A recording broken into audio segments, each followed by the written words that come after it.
Vigilante Groups. Recently, Roblox added a new rule that anyone participating in quote-unquote vigilante groups would be banned or even terminated. Roblox vigilante groups are groups made to catch bad actors in the community. Their goal is to expose these bad actors and stop them from preying on any more young people. But that's only the good ones. There are a lot of bad ones who will do it simply for clout or make the person they're trying to catch even harder to actually get arrested. Some groups could ruin lives by spreading false information that can completely ruin a person's career. But the reason this update is so controversial is because of the timing of which it was added. It was added shortly after Roblox terminated and threatened to sue Schlep. Schlep is a popular Roblox YouTuber who oftentimes works with Gideon, another popular YouTuber, to catch bad actors and get them arrested, which they have been very successful in doing, getting 6 of these terrible people arrested. Schlep was even personally thanked by a police department for making their jobs easier. Yet Roblox still terminated him and then made up the new rule against vigilante groups. It paints Roblox in a really bad light and has garnered so much negative attention that there are petitions to fire the CEO David Baszucki. It didn't help that various other bad actors who are literally sitting in a prison cell right now still have their Roblox accounts. Multiple exposed Roblox YouTubers still have their accounts despite them being exposed or even admitting to preying on young people. The Roblox report system doesn't really do anything, nor does the support system. When Roblox described what the new rule was, they mentioned how people can simply just use the report systems, but the problem is that they have and they don't work. These vigilante groups wouldn't exist if Roblox just did their job, and this whole situation paints them in a very bad light. Things have gotten so bad that even the United States Congress has gotten involved. Connections. On July 22nd, 2025, Roblox announced they were changing friends to connections. A very unnecessary change that had the majority of Roblox players either confused or angry with all the corporate changes that Roblox is making. It's not just connections that are the issue. There are so many other features that were completely renamed to be more soulless. Builders Club to Premium, Game to Experience, Play to Visit, Catalog to Marketplace, Bloxy Awards to Innovation Awards, and even the logo changes from a red and white playful font is just an all-white regular font. Looking at it now, there were way more corporate sounding changes than I had initially thought. Most of these changes started happening after Roblox became public on the stock market. It's widely believed that all these changes are because Roblox wants to see more corporate to appeal to investors. Even the ads have been so out of touch recently. Did you know Roblox's official YouTube channel has a Guess the Brainrot YouTube short? A lot of these changes are just very weird if you put them in a sentence. For example, previously you would say, "Can you accept my friend request so we can go play Jailbreak? It's my favorite game." Now, because of all these changes, Roblox wants you to say, "Can you accept my connection request so we can go visit Jailbreak? It's my favorite experience." Back then you would say, "Accept my friend request so we can make a popular game that gets to the front page." Now you have to say, "Accept my connection request so we can create a popular experience that gets to the charts." These changes have even left big YouTubers like Creecraft confused as to why this was even added.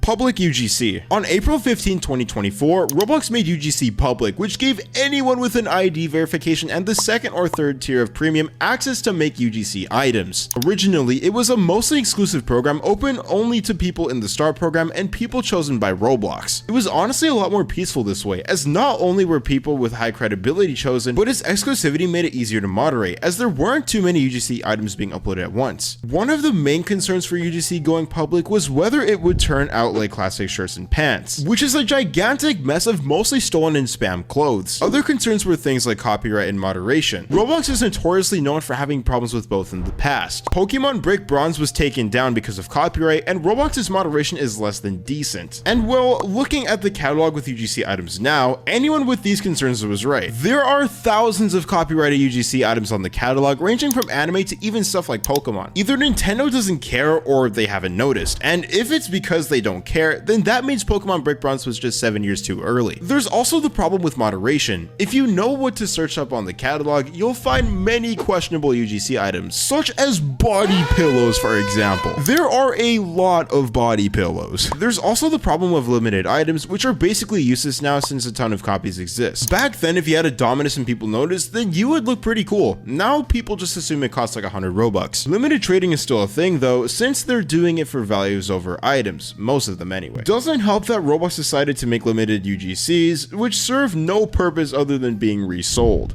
UGC Emotes. UGC Emotes came out recently and are already causing problems. The idea of UGC Emotes is actually really cool and has led to many creative emotes, such as one that turns your entire body into an obby that your head tries to complete, or one that turns you into a head and a hand wiggling. But of course, this is the Roblox community, meaning it was already abused for the wrong purposes, which was the main concern. Given Roblox's terrible moderation, a lot of people already assumed this was going to be a bad idea if not properly moderated, and it was. There are already people reporting problems of users using these emotes to do some not very kid-friendly things. Even Creekcraft has a problem with this, as people would try to troll him on stream by doing it. Games just started implementing anti-quirky systems to kick people for walking in and out of someone to simulate a certain thing, just for it all to be undone in one update. The same thing for UGC items works here too. It would have been better if it were just an exclusive thing that only a small number of people would have access to. Just another example of a great concept, poor execution, which Roblox actually does a lot of. Audio Purge. On March 22nd, 2022, Roblox privated every single audio over 6 seconds. They did this because several music publishers filed a class action lawsuit over the use of their music in Roblox games on March 10th. And it didn't help that a year prior, Roblox was sued by the National Music Publishers Association on September 27, 2021 for a similar reason. This update is considered very controversial despite being largely out of Roblox's control. The main problem with it was how Roblox went about doing it. They simply decided to just private all audios over 6 seconds instead of at least trying to filter out the copyrighted ones or any other solution that wasn't this. This update broke the marketplace for the day as well as countless other games. Now, modern games just simply re-upload their audios, but really old Roblox games that no longer get updates are completely broken, especially ones that relied on sound. Think of this update as the filter enabled 2.0. Roblox's way of making sure this didn't happen again was to make their own audios for people to use, which sucked, and also to threaten to terminate anyone caught using copyrighted audio without permission. But this really didn't work at all. Even now, there are some anime games that just casually use music from the anime. The entire Purge was essentially useless, as everything was just replaced anyway. All it did was get Roblox out of a couple of lawsuits and break every single old game. There's also the issue of boombox/radio game passes in games. This update basically killed them permanently since all the audio was gone, meaning their IDs wouldn't work, which sucks because boombox game passes were a pretty iconic part of a lot of Roblox games back then. Now you'll likely never see one in a modern game or ever again, because even with a lot of audio back, people got used to not using them anymore, so they became obsolete. Developer hunts. Developer hunts have always kind of been a thing by definition. Roblox always had events that weren't just exclusive to the hub. For example, the Ready Player One event featured a few games, but events like these were rare. The problem arises when Roblox only does developer hunts, and when they use them to replace egg hunts. Things started to get bad during the 2019 egg hunt, which featured 42 games, while the main event hub was basically just a giant teleporter to all these games. Now at the time, this was something different, and it did get some backlash, but it wasn't bad. Things got worse when the 2020 egg hunt had the exact same problem, featuring over 50 games, which is when the idea of these developer hunts feeling more like a chore than an actual fun event started to appear. It didn't even have a hub initially. Instead, Roblox just let the community make a fan-made hub. Then Roblox proceeded to not do another egg hunt until 2025 with the hatch. Every other big Roblox event after 2020 was basically the same thing, although one key difference was the rewards. At least with egg hunts, you get an egg from every game. After they were cancelled, every event barely gave you any rewards, even though some of them had almost the same amount, if not more games. The Hunt First Edition had 100 games and only had 10 rewards. Technically 5, since half of them were literally locked behind Robux. It wasn't all bad though. On March 13, 2025, the Hunt Mega Edition was released, and it is arguably one of the best events Roblox has ever made. It was mostly a dev hunt, but the hub did have puzzles that you had to complete to get to the next zone, and the hub had some cryptic hints towards the next games in the event. But it all went downhill during the hatch, which was supposed to have 1,000 games participating. With all those games, there were bound to be some problems. The biggest one being Teddy. Now I won't go too in depth in the whole situation, but just know an AI algorithm picked the games, and Teddy's games were